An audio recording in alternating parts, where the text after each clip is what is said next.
Hello friends, आज हम आप लोगों को लेके आए हैं BA सेकंड सेमेस्टर 2022। हमारा जो विषय है वो है सोशोलॉजी यानी समाज शास्त्र। Please subscribe my YouTube channel study 99 तक पर। फ्रेंड्स इस समय आपके एग्ज़ाम चल रहे हैं और हम लोग बहुत मेहनत कर रहे हैं कि आपके एग्ज़ाम में ये क्वेश्चन 100% फंसे। चलिए फ्रेंड्स, प्लीज़ चैनल को सब्सक्राइब कर दीजिए। अब बिना देरी कुछ किए हम स्टार्ट करते हैं क्वेश्चन के लिए। क्वेश्चन नंबर 1 हमारा है, जाति के अंग्रेजी शब्द कास्ट की उत्पत्ति कास्टा शब्द से मानी जाती है। कास्टा शब्द किस भाषा का है? तो इसका जो राइट आंसर होगा वो होगा लैटिन भाषा।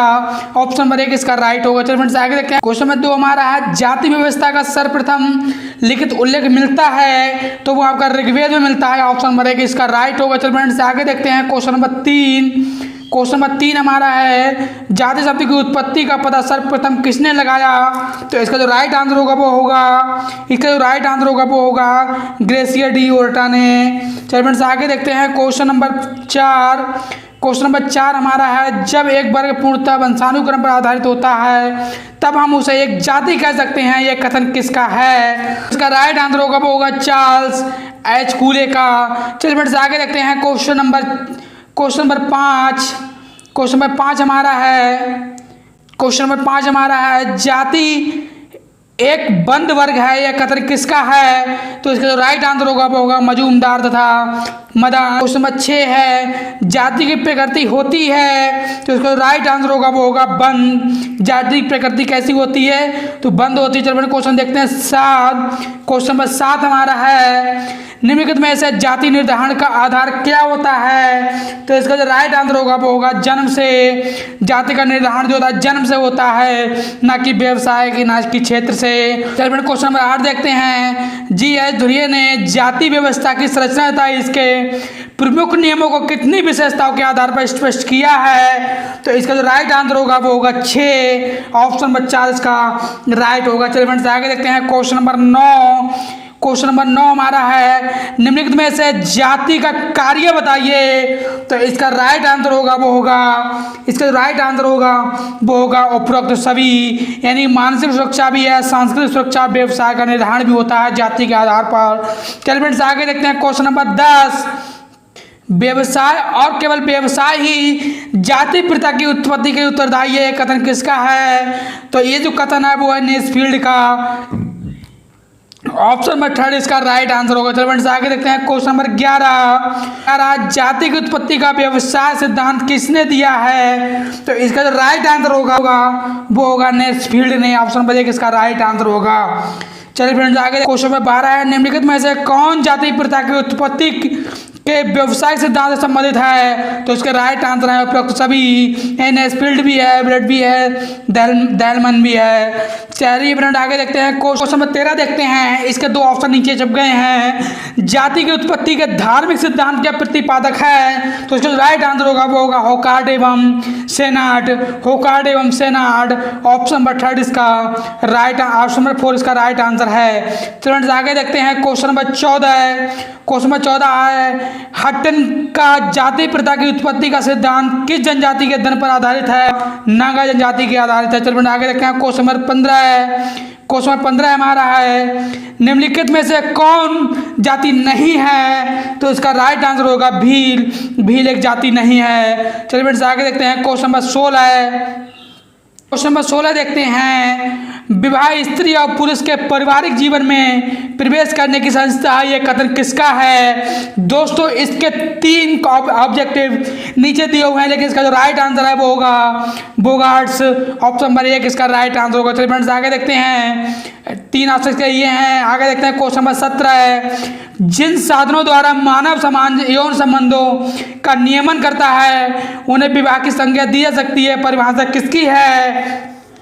तो इसका जो राइट आंसर होगा वो होगा रिवर्स। ऑप्शन नंबर 2 इसका राइट आंसर होगा। फ्रेंड्स आगे देखते हैं। क्वेश्चन नंबर 18 है, निम्न में से विवाह का क्या संबंध है? तो इसका राइट आंसर होगा वो होगा उपयुक्त सभी, यानी यौन इच्छा की पूर्ति भी है, संतानोत्पत्ति भी है, परिवार का निर्माण भी है। देखते हैं। मुरडॉक के अनुसार विवाह का उद्देश्य है, तो इसको राइट आंसर होगा वो होगा उपयुक्त सभी। चलिए फ्रेंड्स आगे देखते हैं। क्वेश्चन नंबर 20 है, निम्नलिखित में से किसने विवाह को सर्व सार्वभौमिक माना है। तो इसका जो राइट आंसर होगा वो होगा वेस्टरमार्क। ऑप्शन नंबर फर्स्ट इसका राइट आंसर होगा। फ्रेंड्स आगे देखते हैं क्वेश्चन नंबर 21। हिंदुओं में विवाह को माना जाता है तो एक धार्मिक संस्कार माना जाता है। ऑप्शन नंबर फर्स्ट इसका राइट आंसर होगा।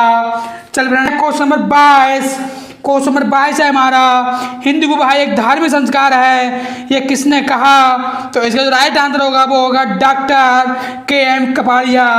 तो चलो फ्रेंड आगे देखते हैं क्वेश्चन नंबर 23।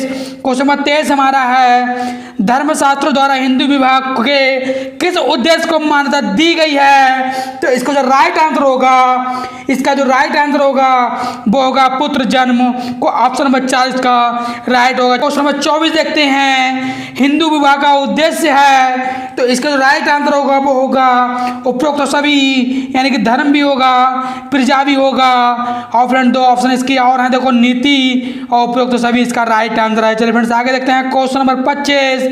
क्वेश्चन नंबर 25 है हमारा, हिंदुओं में विवाह के परंपरागत स्वरूप माने गए हैं, तो इसका जो राइट आंसर होगा वो होगा 8। ऑप्शन नंबर सेकंड इसका राइट आंसर। चलिए फ्रेंड्स आगे देखते हैं क्वेश्चन नंबर 26।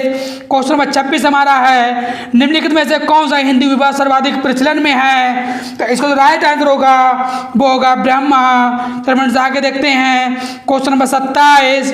क्वेश्चन नंबर 27 हमारा है, निम्न में से हिंदू विवाह के किस स्वरूप में बहुमूल्य का भुगतान एक प्रथा के रूप में किया जाता है? तो इसका जो राइट आंसर होगा वो होगा असुर विवाह। इसका राइट आंसर होगा वो होगा असुर विवाह। ऑप्शन नंबर 3 इसका राइट आंसर होगा। तो फ्रेंड्स आगे देखते हैं क्वेश्चन नंबर 28। कन्यादान का संबंध है, तो कन्यादान का संबंध होता है वो होता है आपका हिंदू विवाह से। ऑप्शन नंबर 1 इसका राइट आंसर होगा। तो फ्रेंड्स आगे देखते हैं क्वेश्चन नंबर 39। क्वेश्चन नंबर 39 है, अपने से उच्च जाति के लड़के से विवाह कहलाता है, अपने से उच्च जाति के लड़के से विवाह कहलाता है, तो वो आपका कहलाता है अनुलोम।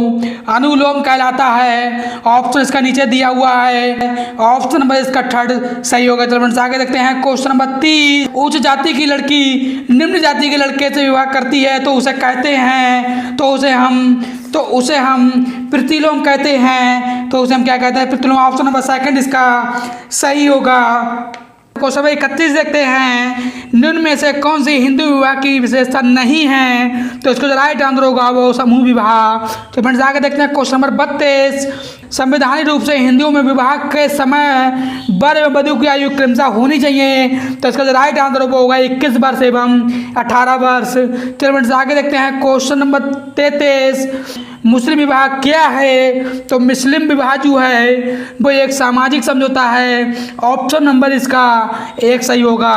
चलिए फ्रेंड्स आगे देखते हैं क्वेश्चन नंबर 34। शरीयत के अनुसार मुस्लिम विवाह की मुख्यता क्या है? तो इसका जो राइट आंसर होगा वो होगा एक समझौता। ऑप्शन नंबर फर्स्ट इसका राइट आंसर होगा। फ्रेंड्स आगे देखते हैं क्वेश्चन नंबर 35। मुस्लिम कानून के अनुसार एक मुसलमान एक समय में कितनी स्त्री से विवाह कर सकता है? तो इसका जो राइट आंसर होगा वो होगा 4। चलिए फ्रेंड्स आगे देखते हैं क्वेश्चन नंबर 36। क्वेश्चन नंबर 36 है हमारा, मुसलमानों में विवाह के कितने प्रकार माने गए हैं? तो इसका जो राइट आंसर होगा वो होगा 4। चलिए फ्रेंड्स आगे देखते हैं क्वेश्चन नंबर 37। मुसलमानों में अस्थायी विवाह को कहते हैं, तो मुताह कहते हैं। ऑप्शन नंबर 4 इसका सही होगा। जब हम क्वेश्चन नंबर 38 देखते हैं, मुताह विवाह का प्रचलन है, तो वो आपका शियाओं में है। ऑप्शन फर्स्ट इसका राइट आंसर होगा। चलिए फ्रेंड्स आगे देखते हैं क्वेश्चन नंबर 39। मेहर का प्रचलन है, तो वो है मुसलमानों में। ऑप्शन नंबर सेकंड इसका राइट आंसर होगा। चलिए फ्रेंड्स क्वेश्चन नंबर 41 देखते हैं, जब एक स्त्री के एक समय में एक से अधिक पति होते हैं तो ऐसे विवाह को कहते हैं, तो ऐसे विवाह को हम बहुपति कहते हैं। ऑप्शन नंबर 3 इसका राइट आंसर होगा। चलिए फ्रेंड्स आगे देखते हैं हम लोग क्वेश्चन नंबर 42 हमारा है, जब एक से अधिक भाई आपस में मिलकर एक ही स्त्री से विवाह करते हैं तो उसे हम कहते हैं भातृक भूपति विवाह कहते हैं। चलिए फ्रेंड्स आगे देखते हैं हम भूपति, यहाँ पर बहुपति होगा। क्या होगा? यहाँ पर बहुपति होगा, बहुपति। क्वेश्चन नंबर 43 देखते हैं, और ये हमारा लास्ट क्वेश्चन भी है, जब एक पुरुष एक समय में एक से अधिक स्त्रियों से विवाह करता है तो ऐसे विवाह को कहते हैं, तो इसको राइट आंसर होगा वो होगा बहुपत्नी विवाह। ऑप्शन नंबर इसका देखो नीचे दिया हुआ बहुपत्नी विवाह, ऑप्शन नंबर सेकंड इसका राइट आंसर होगा। चलिए फ्रेंड्स, यदि वीडियो आपको पसंद आई हो तो वीडियो को लाइक करें, कमेंट करें, शेयर करें, प्लीज़ चैनल को सब्सक्राइब करें। जय हिंद दोस्तों, वंदे मातरम।